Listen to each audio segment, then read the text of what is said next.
Hey everybody, it's Japanophile Rob, and I'm here today to give you another review. I have some great news that's going to affect a lot of you guys. Here's the good news. July will be the last month that I will be working overtime. We were supposed to slow down, which means less of the overtime, which kind of hurts the pocketbook, but it's going to affect you guys. You'll get more reviews from me. So let's get to these. This is KFC's Keith's Fantasy Club B-Box and Birdbomber cassette 3 and 4. Just got these guys like last week. I fell in love with them so much. They are just awesome. And they're fucking just... They're not the greatest cassette versions when they transform into cassette, but... And they have some issues, but these things are great homage to the G1s. So, let's go and take a look at these guys. And real quick, we'll just take a look at the box. We got like a little cassette thing. If you guys want to read his little bio, go right ahead and pause this damn video right now. And he will be forming into BoxBomber. So, really awesome, nothing there. Yes, KFC just not makes chicken, but it also makes robots. That's a Gundam. And we got a warning sign, but that's about it. So, let's get to Birdbomber. It's kind of real the same. I am really impressed that they did little boxes for these guys. They could have just done clamshell, or they could have just threw them in a little baggie. But they went the extra mile, and for $35 you cannot complain. I got mine at Big Bad Toy Store. Like I said, same thing. So let's start off with B-Box and get this open now. What really impressed me, they really did care. It comes in this nice little clamshell shelving. B-Box, his guns are so big that they actually put them in a little baggie, so we'll get those out first. And we'll just get them out and throw this to the side.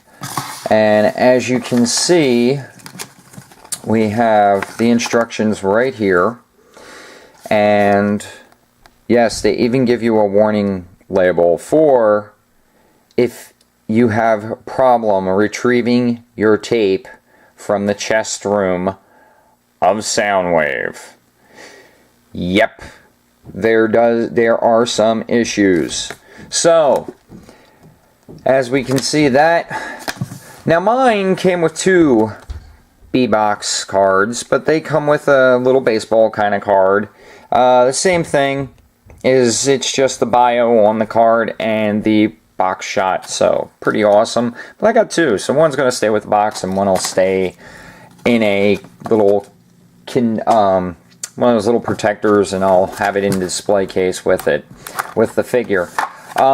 Really blew me away that they actually even went far and put the cassette in a baggie, and you also get the case. So really nice little touch right there that they gave to the case. Oops, and I just popped it open. Alright, so yeah, but he fits no problem in the case.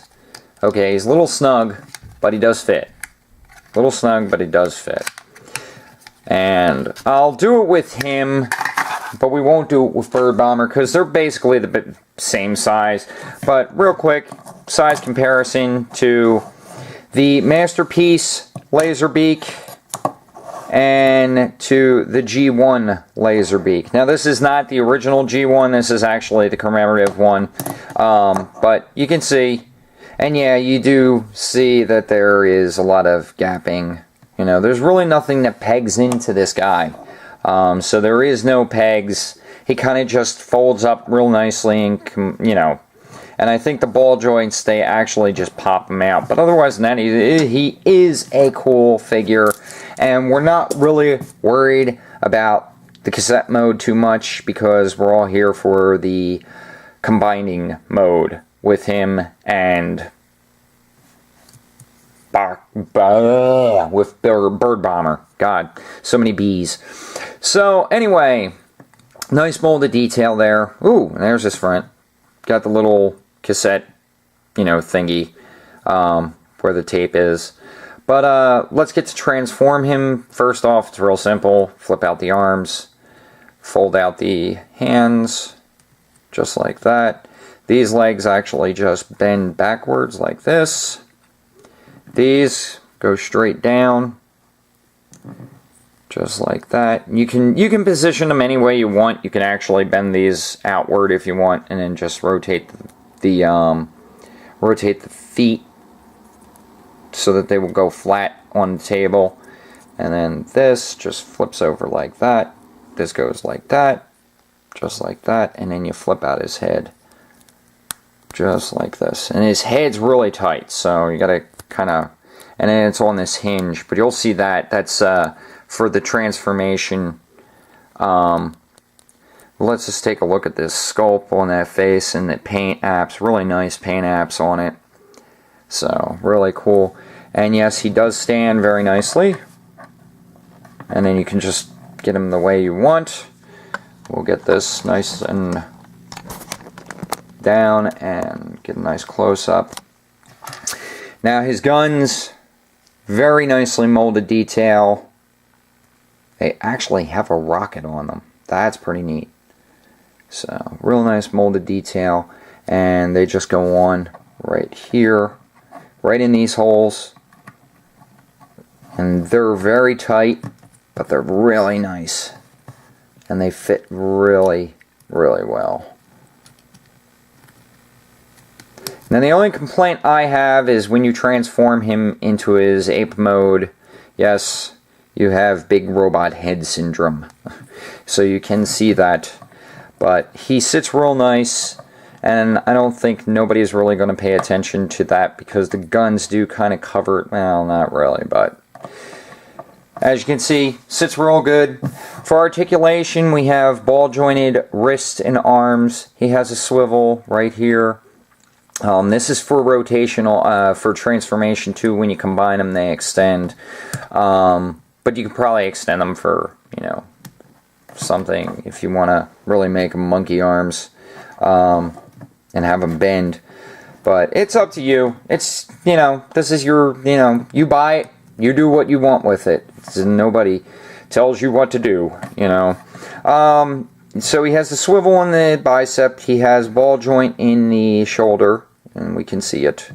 The head does pivot up and down, but like I said, mine is really tight. I don't know how tight yours will be if you do have it. Guns are stationary, but I mean, you can get some movement on them, and the reason why I say that is you will find out with Birdbomber. And the legs do have, you can tilt these. The hinges just tilt, and then his paws or feet are on a ball joint, so you do get a good range of motion there. Actually really cool. I like this little guy. He's really awesome looking. Like I said, you do have all the opportunities to position him any way you want. You can actually have his legs sprayed a little bit, you know, to give him that more menacing look, or that menacing stance. And you could actually even bring up the feet if you wanted to. They really get them a high up look. So, any way you want to do it, that's basically your call.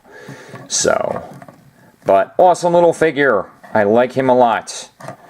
Alright, so let's get to Birdbomber. And again, as usual, we've seen the box. So, really awesome. You know, same thing. What the hell.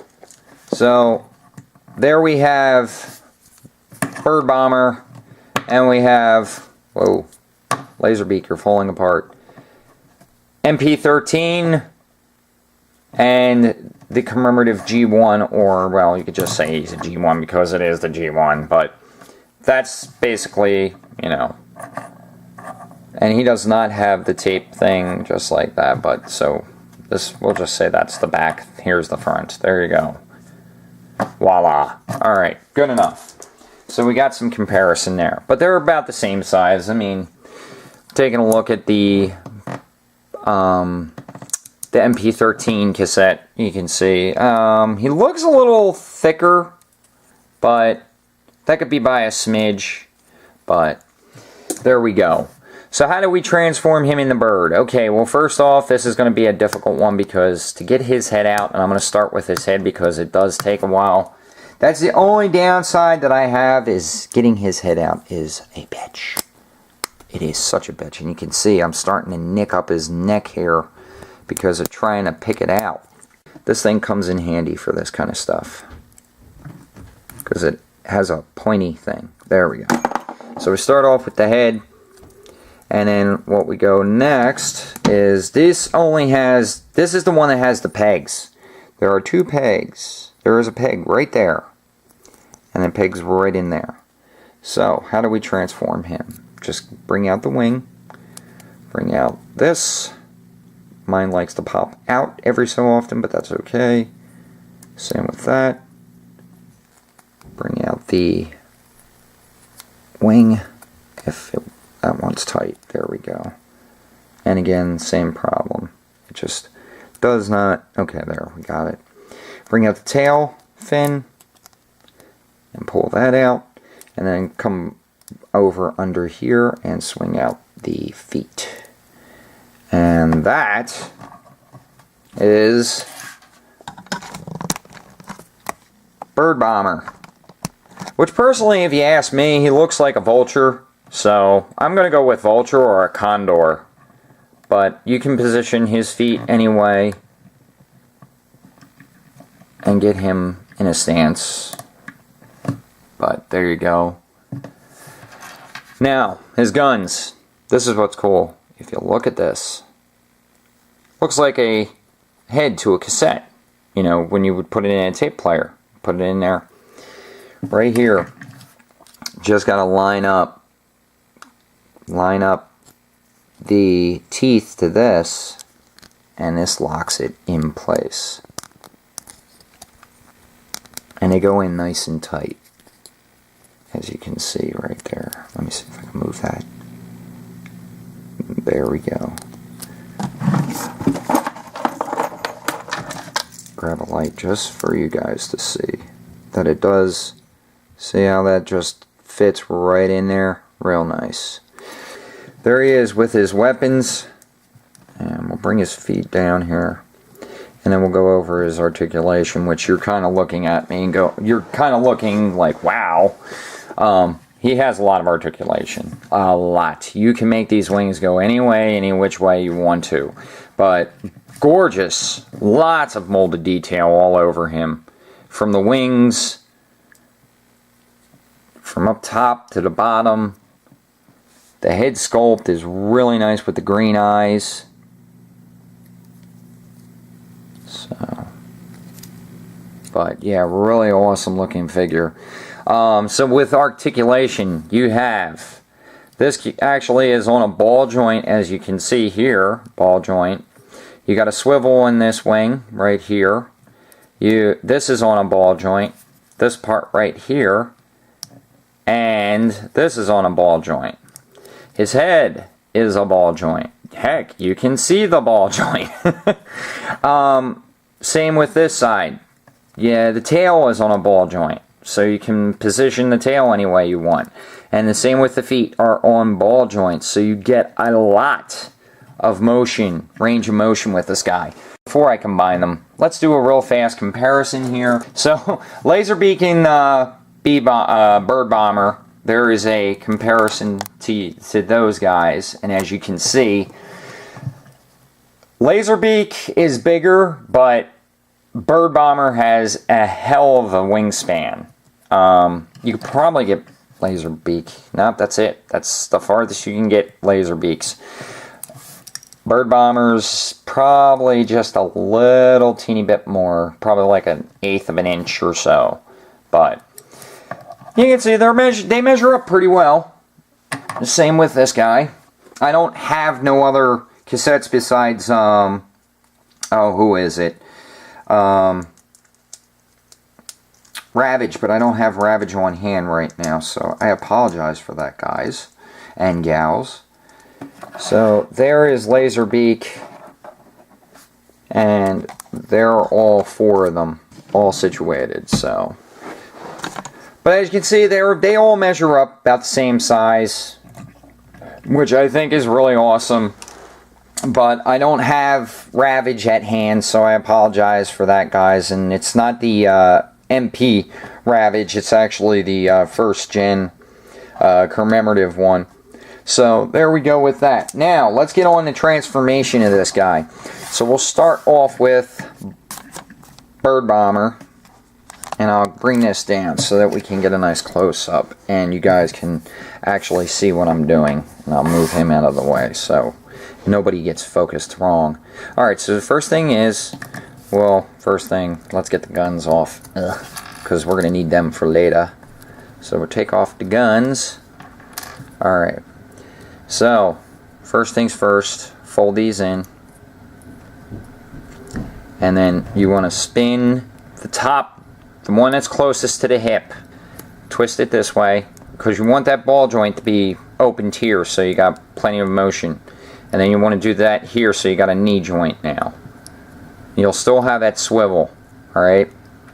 You want to spin this inward, so you remember, the gray parts, the gray wings that came out, you want them forward. And then same here, spin it just like the first time. Spin it last like this, and then just like that. And then there we go. Look, Mom! I have a bird for a head! No, I'm kidding. How many jokes have been made about that? This comes down, and these just stay right where they are, because there is something really interesting that I noticed about this, and it actually was a plus about me buying this figure. Alright, bring that back. There we go. So now there is the bottom half of the lovely BoxBomber. And then we're going to put him on the side, and we're going to come to him. So, again, yank off the guns, because we're going to need them. And it's real simple with this. All you're going to do is keep everything as normal. His head is going to flip back to his position. Oh, God, that is so hard. Yeah, it is that tight. I mean, it is that tight.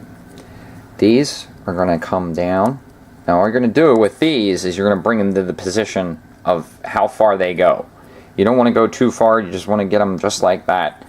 And then the feet just go straight. Just like that.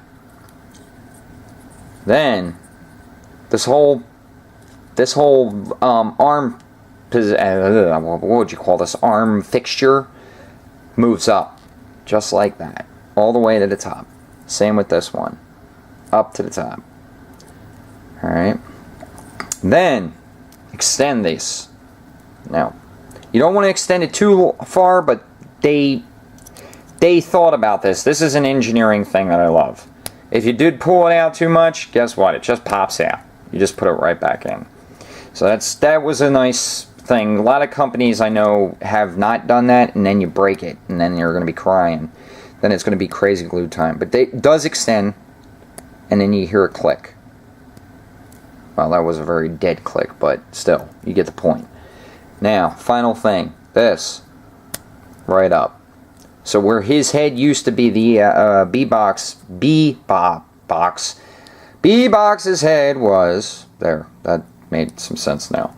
B-Box's head comes straight up, and then boom. Now, to the combining. These two little incisions right here, slots, go in to that. So all you have to do is just slide it in. Oops, and I slide it in with too much force. Just get it positioned, and then just lock it right in. Now here's the cool thing. To make sure that this completely locks in, they cut these perfect for these, and then you can bring this down. And then just tighten everything up, get it all situated the way you like it. And that's it. That's it for his transformation, but we're not done yet. Alright, so he's a little high on the waist, but you know what? I like it. So now the next thing you want to do is you want to grab B-Box's gun and Birdbomber's gun. And it's real simple. Just grab it. There's a peg there, a peg and a hole. Marry them together all the way down. And then just straighten them out to as straight as you can get. But what's cool is you can actually rotate this one if you wanted to. And then the nice thing is they actually made a groove, and this little tab here is actually going to tab right in front of the fist.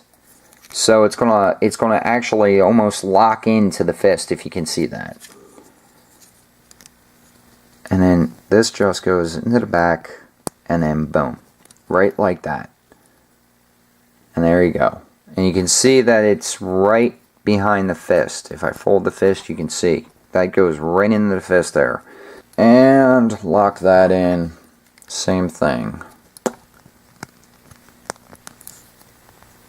And it just keeps keeps these guns nice and tight on his arms. And that, people, is Keith's Fantasy Club KFC's BoxBomber. I have to say, this is really an awesome figure. I really love that it has all this articulation. Like I said, the articulation is you got the swivel in the leg, you have the ball joint in the knee, you have a ball joint in the hip. The hip does come out, but it does kind of get stopped by the hip. But they do give you enough that you can actually do like a kick, you know, and he can literally kick pretty darn high if you get it in an angle. The arms, just like with B-Box, it's just extended, so you got an elbow turn, you got an elbow joint now, but the rotation is only in the bicep, and the fist is on a ball joint. No head rotation, but hey, for 35 bucks, there's really no waist or anything, but he does have a lot of articulation in the arms and the legs. So, comparison time. There is a, I think it's a Cybertron Minicon, so I can't remember his name, but he is, like I said, he towers over a Minicon. G1 Huff towers over G1 Huff. He's about the size of a Cyberverse figure, so you get an idea of how big he is. So he's a pretty good size for the figure that you're getting.